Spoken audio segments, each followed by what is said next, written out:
Good day, love. What? This is my voice. Yeah. Well, this is my first time Good day. talking loud. You sound like the Wicked Witch of the West. Nah. What's up, y'all? Babe. Um, Welcome back to the Holistic Holistic Freedom Freedom Secrets Secrets podcast, podcast episode 30. 30. We have reached a milestone in podcast history. This is so exciting. Episode 30. Some general housekeeping. Please subscribe, follow, like, comment, and share this out, as well as notify yourself for next time we're going live. That way you tell the algorithm that you want to see more of it. That way you tell the algorithm that other people should see it and that it's worthy to be spread around the interwebs. And it is worthy. We are diving in deep once again. Shout out to Infinite Waters. Right, shout out Infinite Waters. His weird self, Mr. Ralph. Oh, he cool. We today also, put in the comments if you like this, because today we don't have an outline for the episode. Today we're just going to be talking with you, sharing with you, being vulnerable with you, because our Yes. that's why it looks different. You I don't know where my it's well, we're already live, so it's okay. kind of is It's what like it is. Yeah, on the shelf or something. gotcha. Different webcam for YouTube. Sorry, YouTube. Lower quality, but that's all right. Where's the? We can turn up the brightness. Mm-hmm. Yeah, you can see it's just lower quality. But we're talking about radiant relationships, right? Really, we're talking about breaking up, or not breaking up. You could say we're talking about not breaking up when it's appropriate to not break up, right? Because And control. everyone around us is breaking up or thinking about breaking up, or in a rocky, super rocky place, except for a few people. Yeah. And the rest are just single. Yeah. And when they think about relationships, it's rocky for them. So yeah, everyone around us is like, okay, in this space where we have a lot to share, as we've been married since 2016 November. We have a nice little run, 8 years, in 2 months, 8 years. And it's not that we know their situation. We don't know all of these people's details. The innermost details of their situation, and we don't claim to, and we won't name names. Obviously, we're not claiming to be experts on what they could be doing better or they could be doing right or wrong. We do know, however, why we haven't broken up ourselves, why we haven't even attempted to break up ourselves, despite most likely going through very similar challenges and as others. Maybe even. Because, like, for instance, and if I could be super honest and vulnerable, how I always am, Tensi. Yeah. Ask you a couple questions that I want you to just like answer quickly, right? Okay. During our relationship, have I never been flirtatious with other women? Absolutely never. No. Right. I have done that. Have I never raised my voice ever? No. Right. So I have done that. Have I ever shown you signs that I quit trying to lead and I quit trying to be good and I just want to give up everything because I'm so down in the dumps? Yes. Okay, so yet you're still here, and that also doesn't mean Tensi's perfect. We're not. I don't want to form like it in rapid fire on my end. on your end. So Yeah. Okay, so honestly, have I ever, said that I was gonna do something again and again in terms of like meeting your needs in intimacy, sex and intimacy, and falling short? Yes, you've fallen short. Have I ever beat around the bush so much that I end up running away from a conversation that needs to be had Yes. and put it off for like months if I could? Yes. Um, have I ever? Hmm. What else? What else is there? Oh, I try. Oh, ooh, ooh, ooh, ooh. I know. Okay, this one's juicy. Have I ever gotten so into wanting you to change in a way that I become controlling? Yes. Thank you for saying So that. So this is real life, so y'all. our marriage, our uh, short run of boyfriend girlfriend, and long run of marriage has not been without very typical, very human um, bumps, turbulence, unexpected downfalls, huge emotional reactions Yeah. and reactivity. We are not a perfect couple, and we don't think perfect couples exist. Mm. Right? The At least not how they're depicted in the media. yeah, the glue Yeah. of our relationship is not perfection and has never been perfection. Yeah. It couldn't be in order for this to be sustainable. Because that's just this big illusion. Like I was talking with a client the other day at the end of one of our sessions, and it just came up in conversation that those romantic comedies and romance novels, all the rom-coms and all of the movies that depict like a love relationship and romance, but it's this like fantasy of what it could be, and it doesn't show any, or even all of the TV shows that we watch with like couples that have been married in the show for a long time. You know, it doesn't address how to really meet challenges or any of the realistic side of maintaining a healthy relationship. Like it might touch on a little bit, but the level of delusion is very high. And we were talking about how it did such a disservice to women. Mm-hmm. Um, just kind of like how I feel that PORN, for the algorithm, I don't know how it censors You it, say but corn. for that corn does a really big disservice to men when it comes to meeting women and in the realm of sex and intimacy, personal opinion. And it also has some backing and some science, I imagine. There's plenty of backing scientifically. Uh,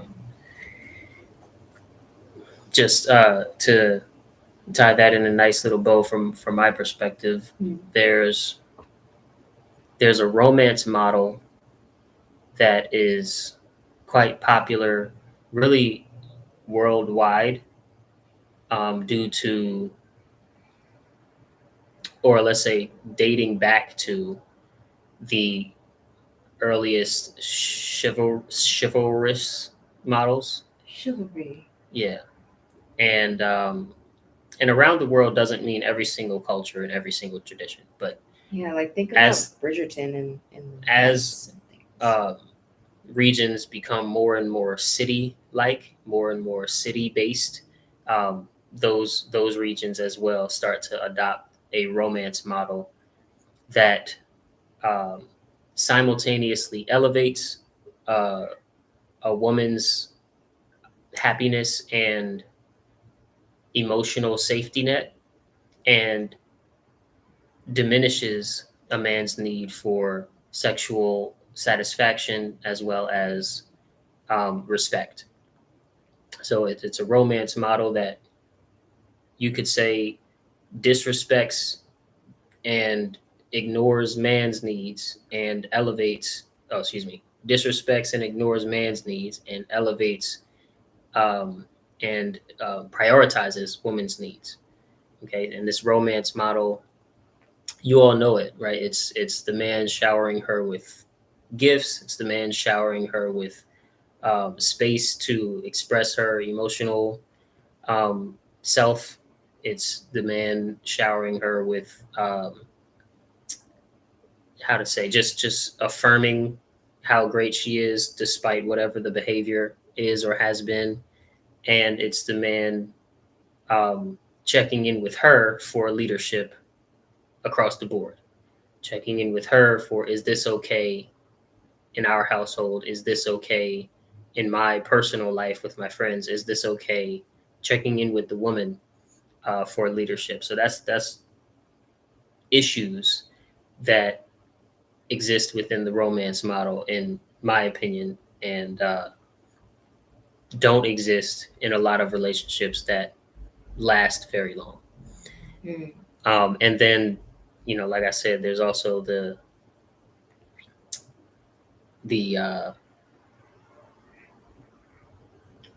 well, I forget what else I said. I was trying to remember. I thought it was two things: the romance model and something else, but I forget. Trust, Well, trust, trust control. is, yeah, I don't trust know. is great. Um, trust is great.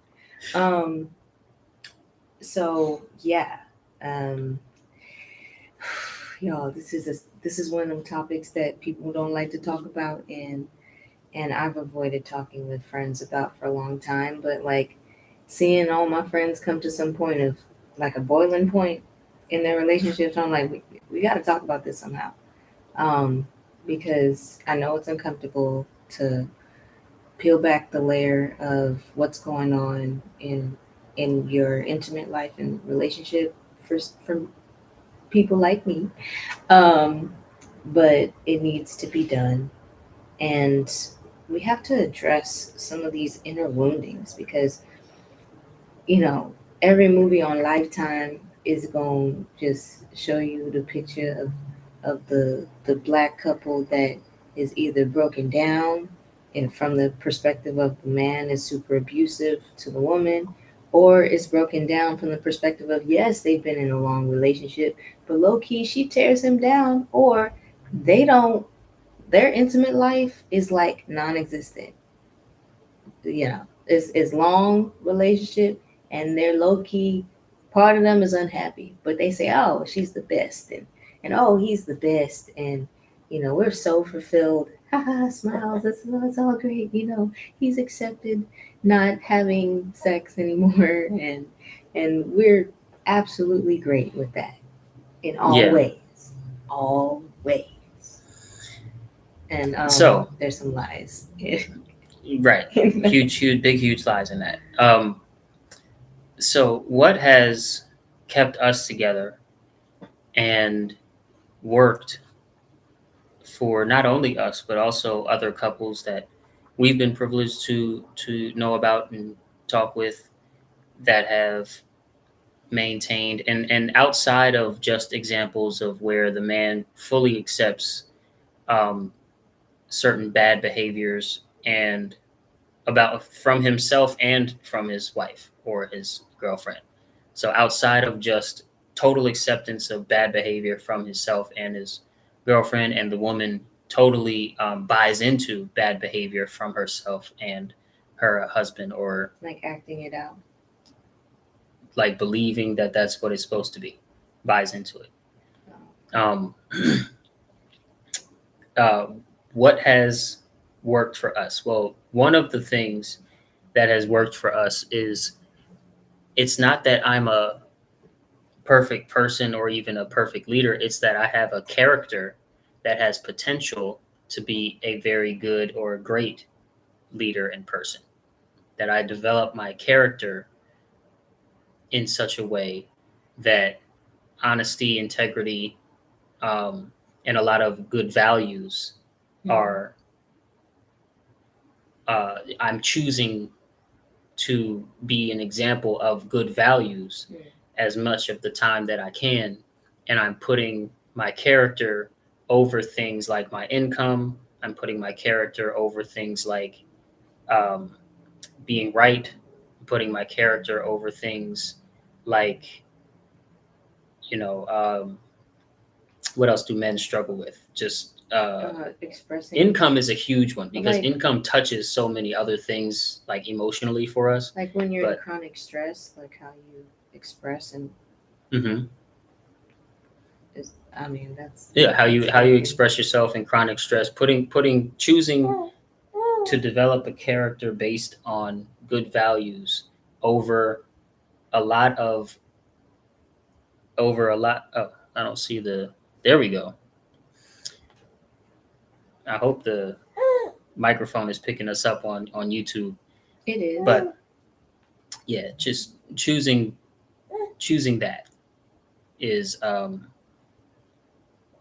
what what I would say, and I believe keeps Tensi from breaking up in her mind uh, and things like that, which we can talk about a little later. The fact that women break up in their mind well before they break up out loud, and that's an honesty thing. But Mhm. that aside for right now, because that's not the point that I'm making right now.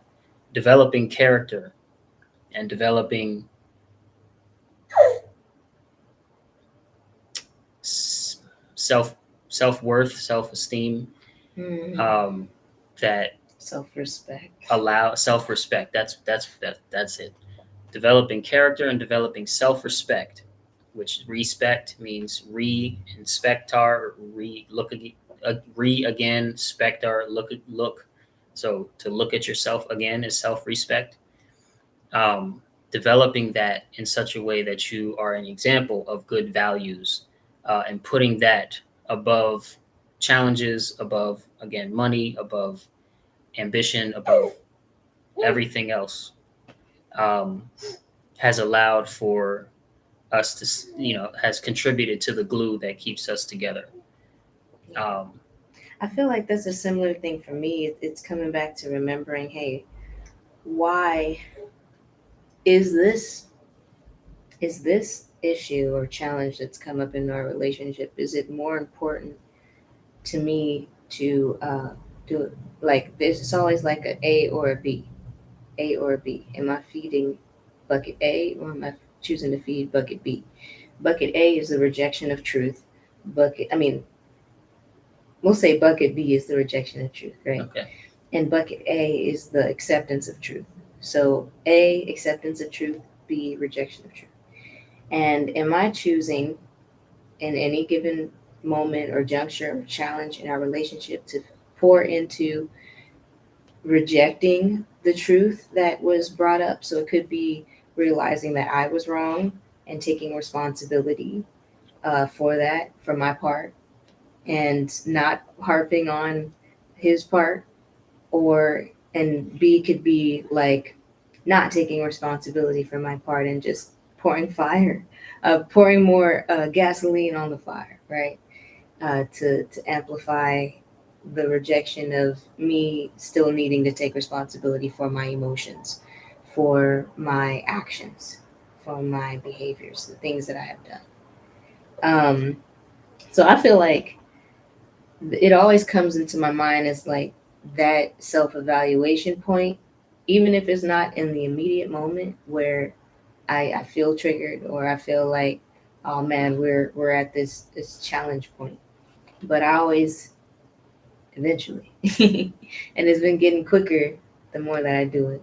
Check in with which one am I feeding right now, because the things that we always have a choice, and sometimes it doesn't feel that way because habits are so automatic, especially at first. But what am I choosing? What am I deciding to amplify in my life? What am I deciding to amplify? Is it the rejection of truth, which will never be sustainable, which will always lead to more chaos, more feeling bonded, like bondage, like control, like slavery? Or is it going to be the acceptance of truth, which will always lead to more understanding, less confusion, right? It'll always lead to more order and more freedom in our lives. And I'm here committed to freedom. Like that's in the name of this podcast. My business name, the first word in it means freedom. Okay, that's what my life is here for. All right. So at the end of the day, it's like, hey, well, what are you about? What are you about, Tensi? Are you about freedom and love? Really? Well, this part needs to be addressed. And it's hard. It is like soul wrenching hard sometimes to push up against the inner dialogue that says that wants to keep the battle going, you know? Yeah, to remain in ego and Yeah. just not be accountable for whatever, right? It's also difficult to apologize Mm. fully. It's also difficult to accept an apology Mm. and move on with forgiveness and gratitude. Truly. Um, and these things all tie back for men and for me to valuing good character over valuing the external stuff that I mentioned earlier, right? I'm not going to go through the list of again. Now, I do want to also Mm. talk a little bit about something I mentioned a second ago, which is that in the current romantic model, when breakup is on the table, it's on the table at different times for men and women. Mm. And Tell me more. women are worse in this regard in terms of how they treat their partners. And what I mean by this in full is women will break up and start grieving about the breakup while they're in the relationship silently. Again, women will break up and start grieving about the breakup, start acknowledging that it's over silently within themselves, within the relationship, um, cry themselves to sleep, all of these things, and be completely secretive about all of this decision making, which is life altering decision making. Especially if you guys are living together. Especially if you struggle to communicate what's going on with you real time. And, if you tend to kind of walk away or just go straight into fight versus just being vulnerable. Did y'all see sleep slaps? Is that a thing, moms? Is that a thing, sleep slaps? Anyway, um, let's keep going. That was a Yeah. distraction. Uh, this, breakup will happen, and it doesn't have to be that. Again, the man in the relationship is not necessarily just acting perfectly or being the perfect leader or being the perfect example of good values and good character, but regardless of that, he is showing up to the relationship, and he is um, showing up to participate in the relationship on a daily basis. And then he's hit with, when she's finally fully grieved and has made her decision and is completely, let's say, dead set on ending the relationship now today. Then she comes with the news that, okay, cool, this was fun, it's been real, it's been fun, but it ain't been real fun. So this is over now. And that is when the breakup happens for him. And so he now has to start grieving while she is already grieved. She has already started moving on. If she's American or lives like in the West and Europe and things, she's probably already talking to somebody else. And uh, while he's going through his grieving process, she's already um, ready to damn near move in with or just get close to somebody else.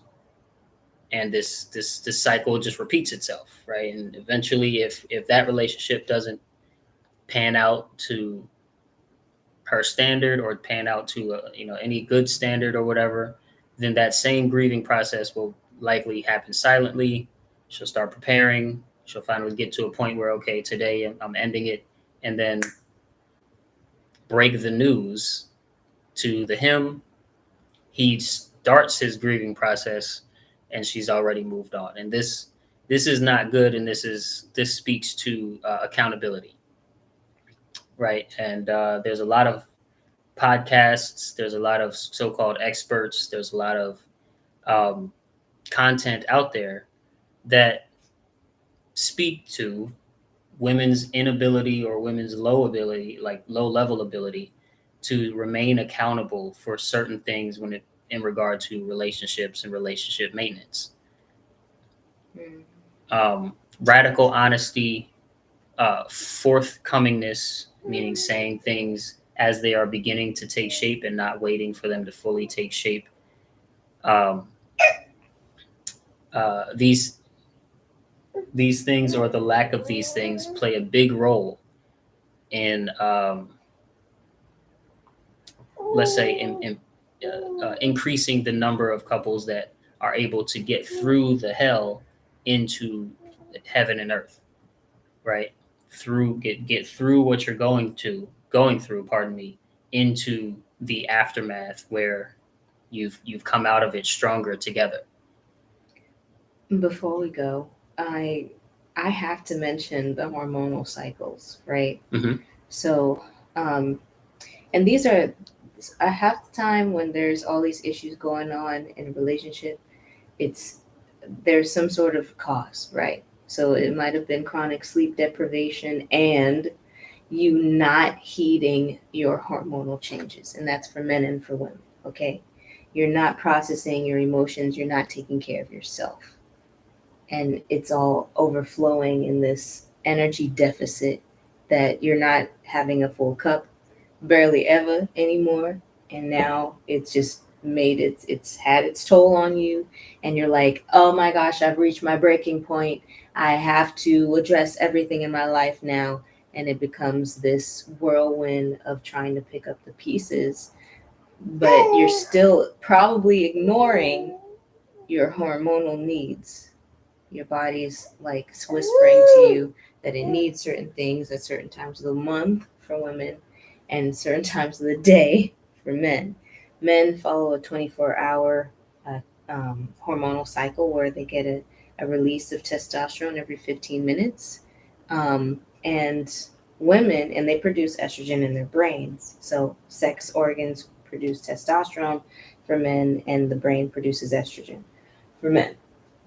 They need 15 times the testosterone. That gives drive. That gives that's like that drive to solve problems, to go, to do the thing. It's also sex drive. So they they need to have some sort of outlet, if whether it's through their creativity, through actual sex, it needs to go somewhere. Weightlifting, whatever it is, being in the gym. And oftentimes we neglect sex and we just don't talk about it. Or if we talk about it, it's like, oh my gosh, again, really? Or that's how it can feel, you know? Yeah. Um, but it's something that needs to be addressed because a healthy man is having some sort of outlet, some sort of release of oxytocin to combat, and that's the love, the bonding, the meaningful connection hormone in order to combat all of the chronic stress of daily life, going to work, not making enough money, coming home, being met with all of the extras. Mm-hmm. And then if you have kids on top of that, then all that stress and sleep deprivation, not having friends, whatever it is, that you feel like you can turn to as a man.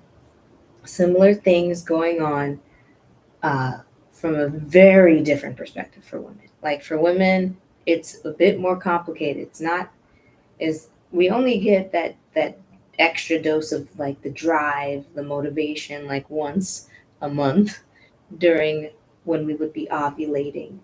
Um, So that's the only time that testosterone kind of peaks, and it's not even close to how much it is for men. Uh, so what we're not honoring half the time is the week before our cycles. We're not preparing our bodies to produce progesterone, and instead we're feeling anxious, we're having trouble sleeping, we're experiencing like everything from we're losing hair, we're having all these